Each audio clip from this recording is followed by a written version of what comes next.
Kalau buat saya itu kesehatan finansial itu bukan ditentukan oleh besar kecilnya penghasilan ya, tapi dari seberapa kuat sih kita mampu menjaga keseimbangan antara pendapatan kita, pengeluaran kita, kemudian utang kita. Sebenarnya utang pun tidak masalah asal itu digunakan untuk aset-aset yang produktif ya.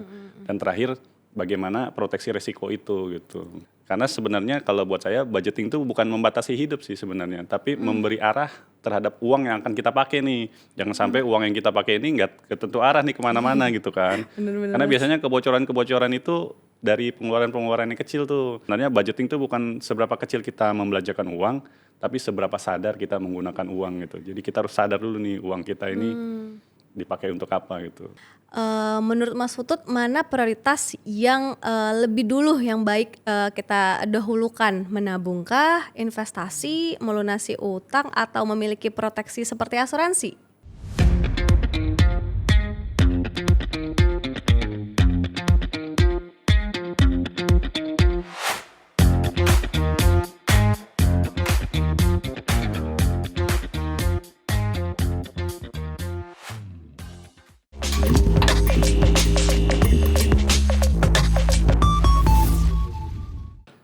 Halo Sobat Riu, balik lagi di Rein Podcast, podcastnya Indonesia Re. Bersama saya, Alda Lupianti. Pada episode kali ini kita akan membahas tema yang cukup dekat nih dengan kita. In this economy, cerdas atur keuangan dan hindari jerat pinjaman online. Belakangan ini kita sering dengar kalimat di zaman sekarang hidup rasanya makin mahal. Harga kebutuhan naik, pengeluaran makin banyak, sementara tekanan gaya hidup dan kebutuhan juga terus jalan. Di sisi lain, akses pinjaman online sekarang makin mudah. Bahkan hanya lewat beberapa klik saja, uang bisa langsung cair. Tapi pertanyaannya, apakah ini benar-benar solusi? Atau bisa jadi awal dari masalah finansial yang lebih besar? Nah, untuk menjawab pertanyaan-pertanyaan itu, yuk kita ngobrol langsung dengan seseorang yang paham keuangan dan investasi. Sudah bersama saya di studio hari ini, Mas Utut Rara Putra, biasa dipanggil Mas Utut, seorang investment analis di Indonesia Re. Halo Mas Utut, selamat datang di Rein Podcast. Halo. Oke, gimana kabarnya Mas Utut? Alhamdulillah sehat. Oke. Sebelum kita ngulik soal keuangan, boleh kali ya kita kenalan lebih dalam dengan Mas Utut. Tapi santai aja, pertanyaan nih Mas dari aku. Kalau lagi tanggal tua dan dompet mulai menipis, Mas Utut biasanya tim yang bawa bekal dari rumah atau pesan online? Kebetulan saya setiap hari bawa bekal sih. Kenapa tuh Mas? Demi menjaga kesehatan cash flow saya kayaknya. Oke, tapi serius deh, belakangan ini banyak yang bilang kondisi keuangan makin berat.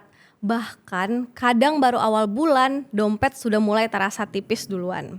Di episode hari ini kita akan ngobrol santai tapi penting banget nih Sobat Riu, soal bagaimana mengatur keuangan lebih bijak, menghindari jebakan pinjaman online, dan kenapa proteksi finansial itu semakin relevan.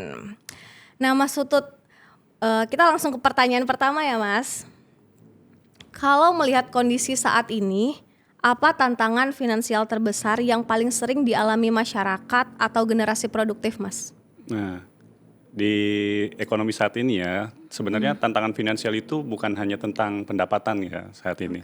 Karena ketidakpastian ekonomi itu datang dari banyak arah nih sekaligus nih. Yang pertama biaya hidup kita yang meningkat lebih cepat dibandingkan dengan pendapatan yang kita miliki.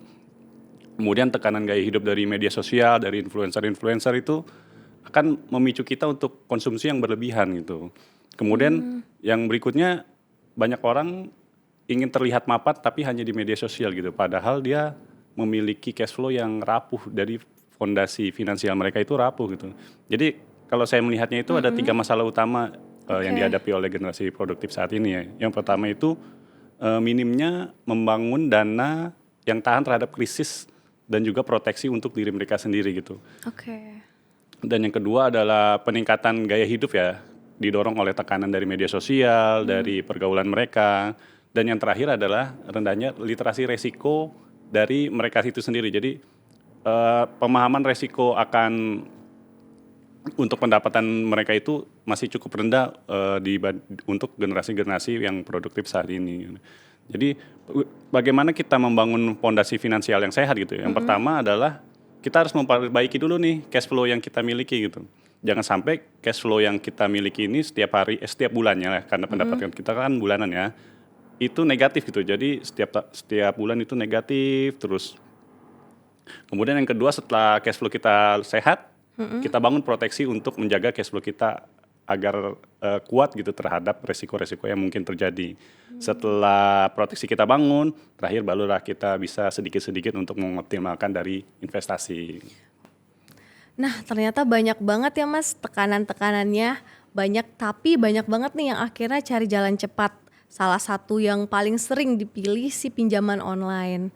Menurut Mas Utut, kenapa pinjaman online masih menjadi jalan pintas yang banyak dipilih orang, bahkan untuk kebutuhan yang sebenarnya tidak mendesak?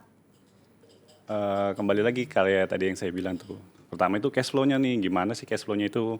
Kalau nggak sehat, ya gimana cara nambelnya? Kalau negatif, gimana biar bisa bikin positif gitu? Ya cara paling mudah pinjol gitu kan. Tapi sebenarnya kalau menurut saya pinjol itu bukan cuma tentang uang ya. Jadi pinjol itu kombinasi tuh dari tekanan ekonomi, perilaku konsumsi, dan yang terakhir tentu saja kemudahan teknologi ya. Karena kan cukup modal KTP aja bisa dapat uang gitu kan.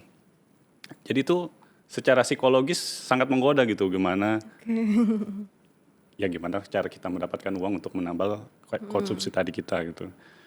Tapi kalau secara dasar saya melihatnya itu ada 3 tuh alasan pertama untuk pinjol. Yang pertama dari cash flow-nya dulu nih, bagaimana tekanan cash flow-nya selalu negatif, ya gimana lah cara kita menambalnya dari pinjol. Kemudian yang kedua gaya hidup yang instan gitu, yang pingin terlihat mapan gitu. Lifestyle ya, Mas. Lifestyle itu udah 2 tuh. Dan yang terakhir resiko dari literasi resikonya itu. Jadi karena banyak dari pelaku pinjol itu tidak memahami bagaimana resiko dari bunga berbunga gitu. Padahal kalau kita lihat ya, bunga pinjol itu yang paling rendah saja itu sekitar 0,1 per hari gitu. Dan paling tinggi bisa sekitar 0,2, dan kalau di per bulan kan itu sekitar 6% per bulan. Jadi itu Cukup tinggi ya Mas. cukup tinggi gitu dibandingkan dengan resiko dari bunga perbankan yang memang cukup sulit didapat gitu.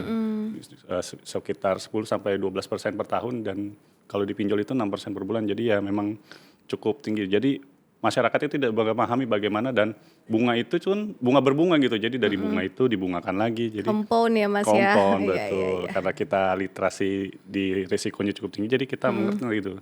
Dan itu yang harus ditingkatkan di masyarakat gitu. Kemudian masyarakat juga sulit tuh mengakses kredit-kredit formal karena syaratnya kan cukup banyak ya, berbeda bila dibandingkan dengan pinjol gitu yang hanya KTP saja gitu. Jadi masalahnya tuh bukan hanya di teknologi, tapi penggunaannya yang untuk konsumsi gitu. Sebenarnya dari masyarakat it's okay aja gitu mau pakai pinjol, tapi pastikan kita mengerti resikonya dan pastikan kita menggunakan pinjol yang legal gitu. Jangan sampai kita menggunakan pinjol yang ilegal dan tidak diatur oleh OJK gitu. Jadi sebaiknya kalau masyarakat mau menggunakan pinjol itu, coba pastikan dulu pinjolnya itu bersertifikat dari OJK dan diawasi OJK. Jadi seluruh peraturannya itu sudah ditentukan oleh OJK gitu. Tadi kita bicara soal tekanan finansial Mas. Ternyata bukan cuma soal kebutuhan, ada lifestyle ya Mas, dan social judgment nih. Dimana kita ingin terlihat baik-baik saja tapi kondisi keuangan tuh sebenarnya udah tertekan. Apa sih Mas tanda-tanda seseorang masuk ke kondisi keuangan yang nggak sehat tapi tidak disadari gitu? Betul. Karena biasanya kondisi keuangan yang tidak sehat itu terjadinya perlahan ya, dari hutang yang sedikit, cash flow yang sedikit, makin lama ketika sudah banyak baru tuh masyarakat menyadari kalau kondisi keuangan mereka tuh sebenarnya sudah tidak sehat gitu. Nah kalau menurut saya itu ada beberapa indikator yang utama. Yang pertama itu kita selalu menunggu waktu gajian tuh. Jadi begitu sudah di tanggal-tanggal 20 itu kita selalu menunggu tuh untuk gajian. Kita tidak punya ruang untuk dana yang bisa kita cadangkan gitu. Jadi dana kita begitu ending bulan itu udah selalu habis tuh. Kemudian karena kita sudah tidak punya ruang untuk dana itu, mulailah kita menutupinya dengan utang gitu. Jadi utang itu udah seperti kebutuhan rutin lah. Menambal cash flow kita yang selalu negatif dari hutang sedikit gitu. Kemudian yang ketiga tuh karena kita tidak memiliki kelebihan ruang itu, jadi kita tidak memiliki dana darurat tuh, dan juga proteksi untuk diri kita sendiri ataupun proteksi terhadap aset ataupun lainnya untuk diri kita. Jadi begitu resiko itu terjadi, hilang sudah semua pendapatan kita yang sudah kita miliki itu gitu. Kemudian yang keempat, mulai dari tuh pengeluaran yang bersifat emosional, misalnya FOMO terhadap nonton konser atau FOMO terhadap investasi yang cukup beresiko, itu sudah mulai dominan tuh di diri kita. Kemudian yang terakhir, kita takut tuh melihat rekening ataupun melihat total tagihan yang kita miliki tuh. Karena kita akan berpikir tuh, wah bagaimana nih cara menutupinya nih gitu. Kemudian kalau buat saya itu kesehatan finansial itu bukan ditentukan oleh besar kecilnya penghasilan ya, tapi dari seberapa kuat sih kita mampu menjaga keseimbangan antara pendapatan kita, pengeluaran kita, kemudian utang kita. Sebenarnya utang pun tidak masalah asal itu digunakan untuk aset-aset yang produktif ya. Dan terakhir bagaimana proteksi resiko itu gitu. Oke. Nah, sekarang kan kita udah tahu nih apa aja tandanya. Langkah yang paling baik setelahnya adalah mulai berbenah. Tapi Mas, banyak banget orang yang merasa udah bekerja keras, tapi uangnya tuh selalu habis nggak tahu kemana. Menurut Mas Utut nih seberapa penting sih budgeting sederhana dan bagaimana cara memulai mengatur keuangan yang realistis tanpa terasa terlalu membatasi hidup gitu Mas? Betul ada. Karena semua itu dimulai dari budgeting dulu ya. Iya. Dimana budgeting yang sederhana itu akan mampu membuat finansial kita itu sehat gitu ya. Karena sebenarnya kalau buat saya budgeting itu bukan membatasi hidup sih sebenarnya, tapi memberi arah terhadap uang yang akan kita pakai nih. Jangan sampai uang yang kita pakai ini nggak ketentu arah nih kemana-mana gitu kan. Bener-bener. Karena biasanya kebocoran-kebocoran itu dari pengeluaran-pengeluaran yang kecil tuh. Dari ngopi-ngopi, dari nongkrong, dari GoFood gitu kan. Ditambah lagi saat ini kan kita cashless ya, jadi rasa terhadap pembayaran itu nggak ada tuh. Jadi orang-orang bayar aja tanpa memiliki rasa membayar, beda dengan pakai cash ya. Kalau cash kan kayaknya berat gitu kita mengeluarkan uang tuh. Oke. Nah sebenarnya ada beberapa langkah yang realistis nih untuk memulai budgeting nih. Yang pertama yang paling dasar itu kita harus catat dulu semua pengeluaran kita dalam 1 bulan. Karena sekarang udah cashless ya, harusnya sih sudah lebih mudah tuh, sudah ada datanya kan, ada di rekeningnya, ada transaksinya. Kita catat semuanya mulai dari yang paling besar sampai yang paling kecil. Nah yang kedua setelah kita catat, kita kelompokkan tuh di pencatatan itu, mana sih yang kebutuhan kita, dan mana ini menurut lifestyle nih. Keinginan ya Mas. Iya betul. Jadi kebutuhannya dulu nih harus dipenuhi dari pendapatan kita. Jadi sisihkan semua penghasilan yang untuk kebutuhan itu di awal gitu. Nah sisanya baru kita bisa pilah-pilah gitu. Dan terakhir tuh budgeting ini harus konsisten dan realistis dan sustainable. Jadi harus realistis dulu nih, jangan sampai penghasilannya sekian tapi kebutuhannya sekian gitu. Jadi tetap harus diprioritaskan kebutuhan mana sih yang harus cukup buat dari penghasilan kita itu. Karena sebenarnya budgeting itu bukan seberapa kecil kita membelanjakan uang, tapi seberapa sadar kita menggunakan uang gitu. Jadi kita harus sadar dulu nih uang kita ini dipakai untuk apa gitu. Oke, sekarang kita udah mulai punya gambaran juga nih Mas soal budgeting dari Mas Utut. Tapi pertanyaan berikutnya nih Mas yang bikin bingung kebanyakan orang. Kalau bicara soal prioritas finansial, di tengah kondisi ekonomi yang saat ini ada yang fokus menabung Mas, ada yang mengejar investasi, ada juga yang sibuk melunasi utang. Menurut Mas Utut mana prioritas yang lebih dulu yang baik kita dahulukan, menabungkah, investasi, melunasi utang atau memiliki proteksi seperti asuransi? Ya betul sekali tuh Alda. Jadi indeks ekonomi ya sesuai tema kita kali ini nih. Bagaimana sih yang harus didahulukan gitu? Ya pertama tentu saja dari fondasinya dulu nih. Fondasi resikonya itu harus diawalkan gitu. Karena gimana mau bangun rumah kalau fondasinya itu nggak ada gitu. Jadi mau sukses ya Mas. iya, nanti rubuh langsung kan gitu. Jadi prioritas utamanya itu stabilkan dulu cash flow-nya ini nih dari utang-utang yang konsumtif gitu. Jadi mau nggak mau kita harus bayar utangnya dulu. Karena bagaimanapun bunga pinjol dan kartu kredit itu bukan seringkali ya, sudah pasti itu lebih besar dari instrumen investasi manapun gitu. Tergantung resikonya ya, tapi dari semua yang sudah ada itu sudah pasti tuh bunga pinjol itu akan sangat memberatkan untuk cash flow kita gitu. Kemudian setelah semuanya stabil, yang kedua adalah kita harus membangun dana darurat dulu nih sebagai bantalan untuk resikonya. Jadi jangan sampai ada suatu resiko tiba-tiba runtuh semuanya tuh. Kayak saya ini sebagai kepala keluarga misalnya, jangan sampai begitu saya nggak ada nanti keluarga saya sudah nggak bisa. Atau dari Alda misalnya, Alda punya kendaraan, harus bangun dulu nih dana daruratnya gitu. Kemudian yang ketiga proteksi. Proteksi ini setelah kita membangun dana darurat, kita harus menyiapkan proteksi terhadap resiko-resiko yang kemungkinan akan terjadi gitu. Kayak tadi saya bilang, saya kepala keluarga, saya harus menyiapkan resiko untuk keluarga saya nih. Kalau Alda misalnya punya kendaraan, Alda harus menyiapkan nih proteksi untuk kendaraan Alda. Jangan sampai begitu nanti kecelakaan ya misalnya, hilang lah semua kekayaan yang sudah Alda miliki gitu. Karena Asetnya tidak seberapa itu ya Mas. karena satu resiko tiba-tiba semuanya hilang gitu. Jadi setelah semuanya stabil, baru kita mulai investasi. Karena investasi itu akan optimal kalau fondasinya itu stabil. Jadi setelah semuanya stabil, baru kita mulai investasi. Tapi pahami juga resiko dalam investasi itu. Jangan sampai kita FOMO dengan Ikut-ikutan ya Mas. Tidak paham resikonya, tiba-tiba kekayaan yang sudah kita catat semuanya kita sisihkan dengan susah payah itu hilang semuanya gitu. Karena buat saya itu, jadi pertama kita bertahan dulu nih. Setelah bertahan semuanya stabil, baru kita bisa bertumbuh. Seperti itu sih. Oke, tadi Mas Utut sempat menyebut soal proteksi. Banyak orang yang menganggap asuransi sebagai pengeluaran tambahan, bukan bagian dari perencanaan.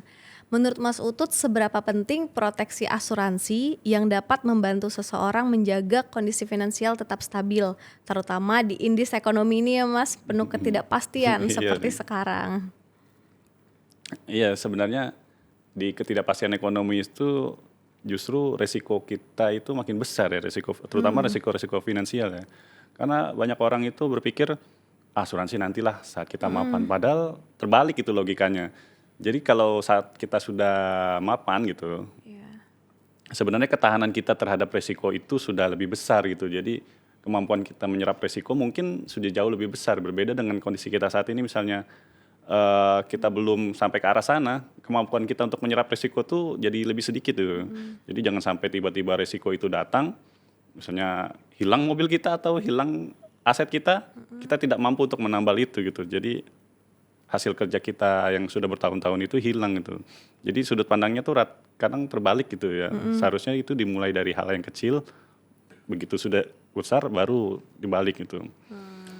Kalau buat saya tuh asuransi itu harus dipandang sebagai perlindungan terhadap cash flow kita dan aset kita gitu. Jadi memastikan finansial kita itu tidak runtuh gitu.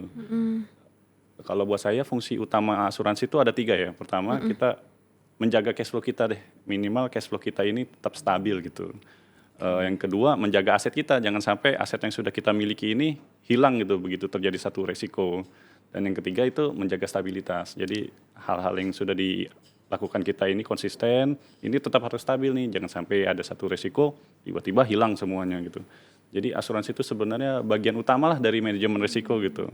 Tidak harus mahal ya, tidak harus semua asuransi kita miliki, tidak harus semua proteksi kita miliki, tapi kita bisa memilih mana sih yang paling utama buat kita gitu. Kayak saya tadi, saya kepala keluarga berarti asuransi jiwa lah yang paling utama buat saya gitu.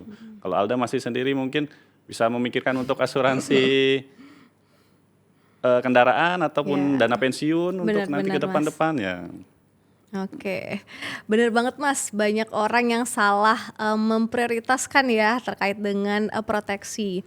Mungkin ini diakibatkan karena mereka takut nih Mas mulai financial planning atau proteksi, di mana mindsetnya bahwa semua harus besar dan mahal. Seperti yang Mas Utut bilang tadi, semuanya nggak harus langsung mahal. Nah, kalau seseorang belum punya penghasilan yang besar, bagaimana cara membangun financial safety net tanpa merasa terbebani, Mas? Betul. Kayak tadi bilang saya ya di awal ya, sebenarnya kita tidak perlu menunggu kaya nih buat membangun itu semua gitu. Kunci utamanya sih konsisten. Itu dasar yang paling pertama tuh, dari mulai budgeting tadi, kita menjaga cash flow, itu semuanya dimulai dari hal-hal yang harusnya sebuah konsisten gitu. Jangan sampai ketidakkonsistenan ini nanti menghilangkan semua yang sudah kita bangun sebelumnya gitu. Jangan sampai menyesal. Iya, betul dia tuh. Inti dari financial safety net itu sebenarnya bukan soal besaran uangnya gitu, tapi kemampuan kita untuk membangun atau bertahan terhadap resiko yang mungkin akan terjadi gitu. Jadi kalau saya melihatnya itu ada beberapa tahapan ya, ada 5 tahapan. Pertama itu dari memahami cash flow dulu tuh. Dari yang tadi budgeting dulu ya, ada ya. Jadi budgeting itu untuk memahami cash flow nih, seberapa besar kita menggunakan uang, seberapa sadar kita menggunakan uang kita gitu. Kalau cash flow-nya sudah stabil, sudah oke, yang kedua kita bangun dana daruratnya. Jadi nggak perlu banyak-banyak dana daruratnya, misalnya dari seminggu kebutuhan kita hidup, kemudian naik sebulan, naik 2 bulan. Nah itu semua harus bertahap tuh. Setelah semuanya 2 langkah ini jalan, ketiga barulah kita bisa memprioritaskan untuk proteksi-proteksi yang mendasar untuk diri kita gitu. Asuransi kesehatan, asuransi aset, atau asuransi dana pensiun mungkin untuk pensiun kita nanti. Berikutnya, kalau kita sudah bertumbuh dan gaji kita sudah mulai meningkat nih, jangan sampai kita terjebak dalam hedon gitu. Jadi dari lifestyle yang gaji naik tapi kebutuhan naik itu harus dihindari tuh, karena kebutuhan kita kan sebenarnya sudah tetap berdasar ya. Dan yang terakhir tuh jangan membandingkan kondisi finansial kita itu dengan media sosial gitu. Oke. Nah itu sulit tuh, karena Bener-bener Mas. nanti acuan kita orang yang tinggi-tinggi tuh, waduh, nanti kita terjebak ke arah sana gitu. Intinya sih dibangun pelan-pelan lah, jangan sampai semuanya itu instan gitu. Oke, ada satu pertanyaan yang selalu menarik nih Mas untuk dijawab. Kalau boleh melihat beberapa tahun ke depan, menurut Mas Utut tantangan finansial masyarakat akan seperti apa dan apa yang perlu dipersiapkan dari sekarang? Nah ini menarik nih Alda nih, karena kalau melihat ke depan, mungkin ketidakstabilan ekonomi ini akan panjang ya sepertinya ya, dari mulai perang di Middle East, kemudian kurs rupiah yang terus meningkat, harga BBM yang terus naik. Bener. Kemudian dari dalam negeri juga kondisi ekonominya masih belum stabil gitu. Kalau orang dulu mungkin cukup fokus kerja aja ya, cukup fokus bekerja, menabung, membeli aset itu udah stabil tuh mereka tuh. Tapi kalau sekarang kayaknya kita butuh Ada faktor tambahan. betul. Kita harus menjaga stabilitasnya dulu nih untuk diri kita sendiri, karena di luar sudah tidak stabil gitu ya. Oke. Jadi tantangan utama ke depan tuh misalnya ketidakpastian pekerjaan kita lah gitu. Itu kan sesuatu yang sulit dijaga gitu ya. Kemudian kenaikan biaya hidup nih yang udah terekam dalam beberapa tahun terus meningkat gitu kan. Kemudian konsumsi digital kita juga tuh harus dijaga. Subscription kita kemana-mana misalnya, kebutuhan kita gitu kan. Kemudian terakhir tuh baru resiko global tuh. Resiko global itu sangat cepat swingnya tuh ya. Tiba-tiba ada perang aja, tiba-tiba harga bensin naik aja gitu. Jadi fokus kita ke depan itu jangan hanya kaya dulu. Hanya kaya itu ya nanti belakangan, tapi yang pertama itu kita harus tahan dulu terhadap perubahan nih. Jangan sampai resiko-resiko yang nanti terjadi kita nggak tahan tuh terhadap perubahannya itu. Jadi tiba-tiba terjadi suatu resiko, ambruklah kita. Jadi persiapan yang penting itu pertama tetap saja saya tekankan cash flow-nya dulu, kemudian bangun dana darurat, yang berikutnya proteksi, dan terakhir literasi kita terhadap investasi itu jangan hanya terhadap returnnya, tapi terhadap risikonya juga. Oke. Terakhir ya Mas, pertanyaan terakhir yang mungkin ini bisa merangkum nih dari topik podcast kita kali ini. Kalau seseorang ingin memperbaiki kondisi finansialnya hari ini juga, langkah pertama paling realistis yang bisa dilakukan itu apa Mas? Paling realistis itu budgeting dulu. Kemudian kalau saya punya pesan terhadap terakhir itu sebenarnya jangan memaksakan hidup terlihat aman gitu. Tapi bangun kondisi finansial kita yang benar-benar aman gitu. Jadi jangan hanya terlihat aman nih, tapi harus benar-benar aman gitu. Kemudian karena menurut saya gengsi itu lebih berbahaya lah daripada tekanan ekonomi manapun gitu. Jadi itu yang harus kita jaga tuh. Sebenarnya kalau kita harus menjaga finansial kita, yang paling indikator yang paling bagus itu kita punya ketenangan lah dalam hidup, bukan hanya terlihat kaya ya, jadi punya ketenangan dalam hidup gitu. Pesan saya itu ya itu tadi tuh 3 pesan utama lah kalau saya boleh rangkum ya. Boleh. Yang pertama jaga cash flow kita, kemudian bangun proteksi, Siap. dan yang ketiga konsisten. Oke. Terima kasih banyak atas insight dan sharingnya hari ini ya Mas. Semoga obrolan ini bisa menjadi pengingat buat kita semua bahwa menjaga kesehatan finansial bukan cuma soal besar kecilnya penghasilan, tetapi juga tentang kebiasaan, prioritas, dan kesiapan menghadapi risiko. Dan yang paling penting, jangan sampai keputusan finansial jangka pendek justru menciptakan masalah jangka panjang. Tetap bijak mengelola keuangan. Saya Alda pamit undur diri, sampai jumpa di episode berikutnya. Jangan lupa follow, like, and share seluruh sosial media Indonesiare. Bye-bye.